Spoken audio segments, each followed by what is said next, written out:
Hi, good evening, everyone. I'll just do a very short and quick presentation of what we are doing at Puvidham, and then we'll get to the questions.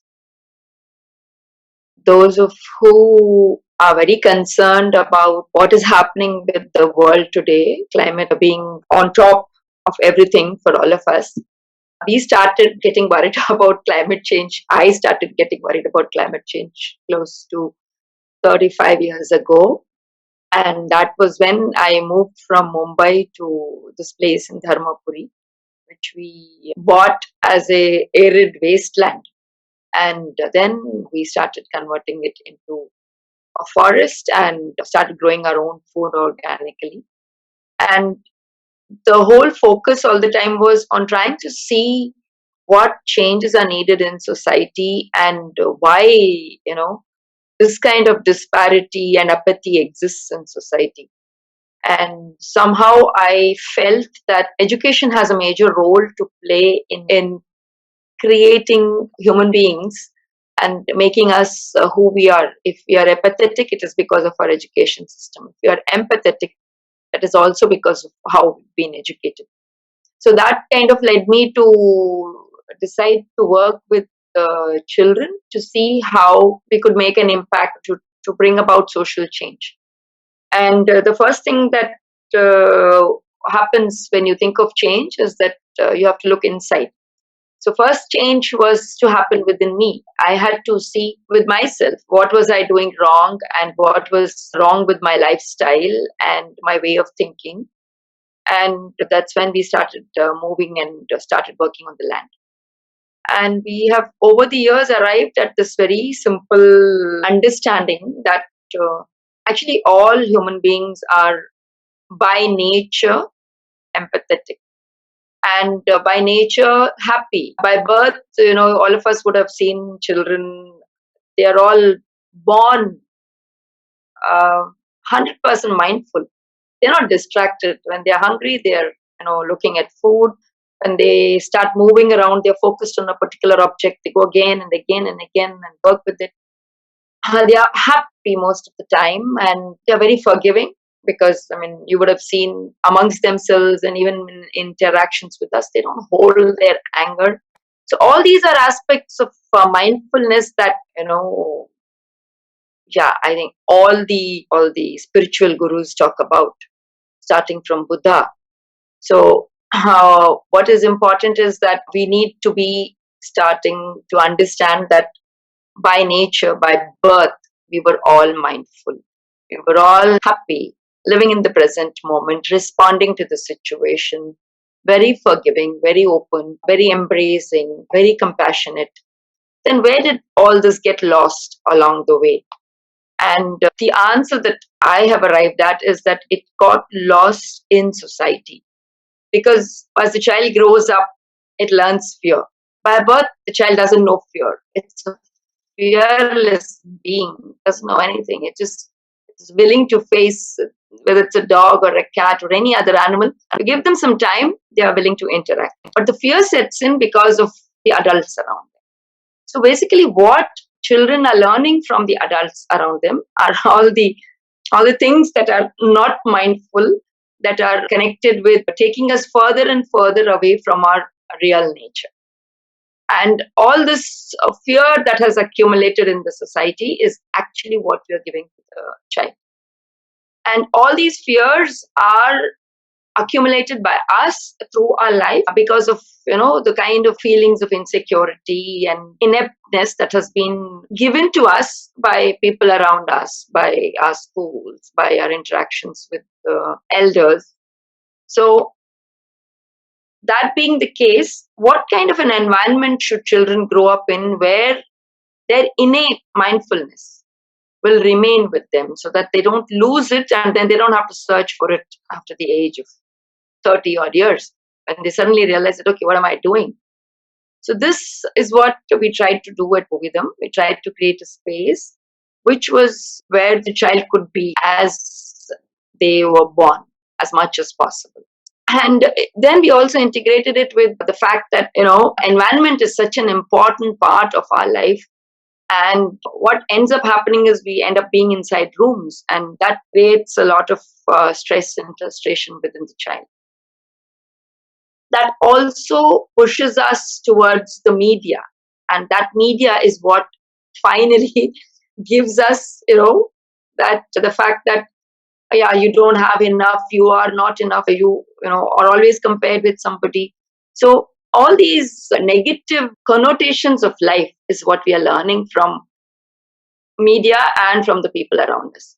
So what we wanted to understand is what really is education. Education is, every child is born to learn, and as a natural process of being alive, the child has to learn. And the first thing that the child does is seeks food. And to seek food, the child has to learn about its environment. I mean, learning is actually a pre-instinct. Even the basic instinct of hunger is what keeps us alive. Actually, learning is even coming before that. Because if you can't learn to respond to what's around you, you cannot fulfill your hunger instinct even. That being the case, the way education is happening is, yeah, totally wrong. So that's what we wanted to address. And we all would have seen how children learn. They learn through their senses. These five senses that we are born with, they are designed to interact with our environment, and that is what gives us the information to enliven the light, the intuition that exists with us. We are born with that intuition. We are born with what is called, inner voice, which comes out as common sense. You may not know the situation, but sometimes you respond to it with common sense. And these two things, this inner light and the inner voice, is what gets silenced as the child goes to school and is instructed all the time. So when you're listening to instructions from outside all the time, how are you going to be listening to your inner voice? It's not going to happen, right? At the same time, when you're always trying to do what other people are asking you to do, you're not going to be led by the inner light.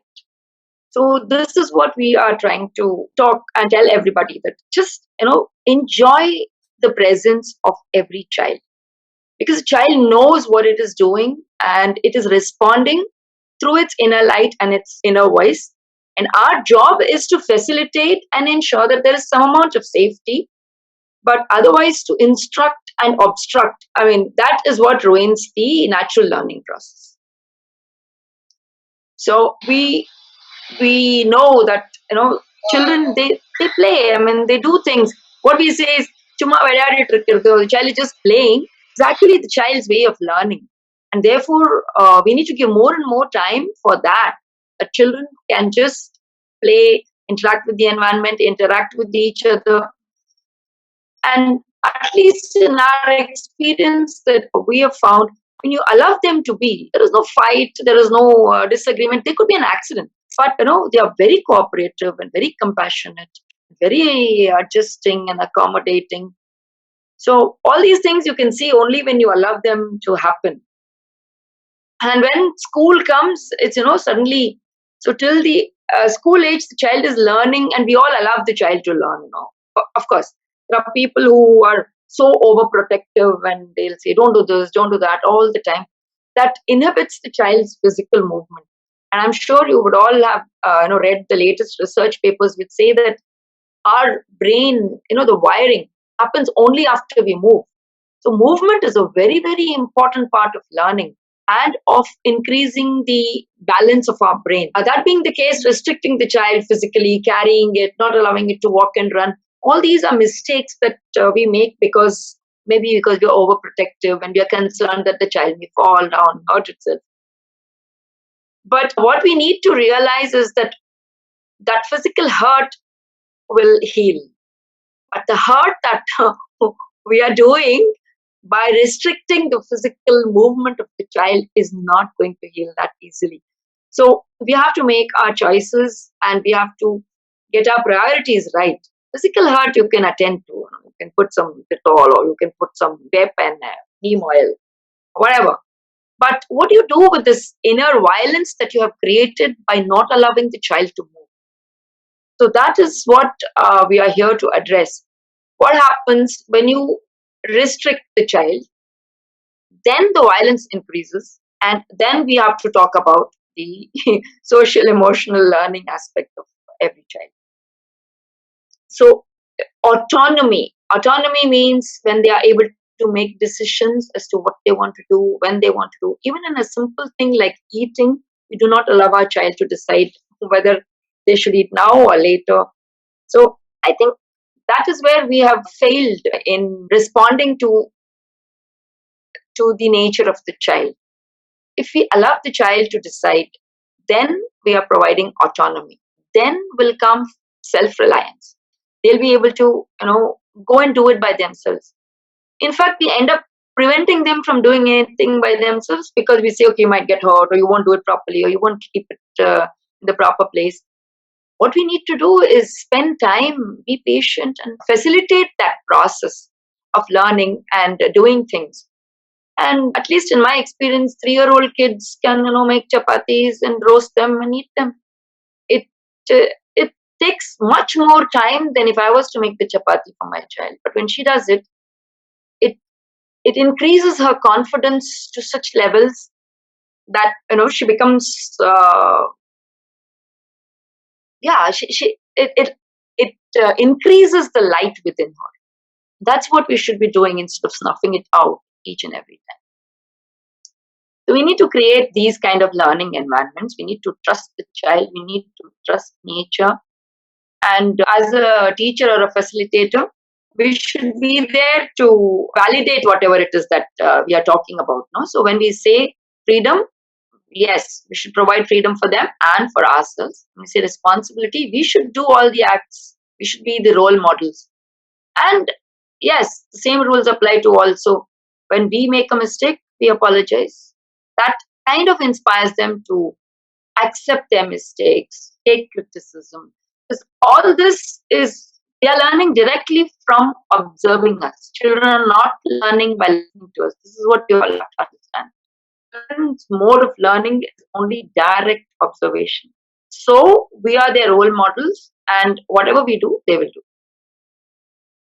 So our education system should be such that we allow the child to flourish, to blossom, and at the same time share our concerns of stability of their life, sustainability of life on the planet, understand what is the role that they as humans have on this planet, and to find that, to find their passion.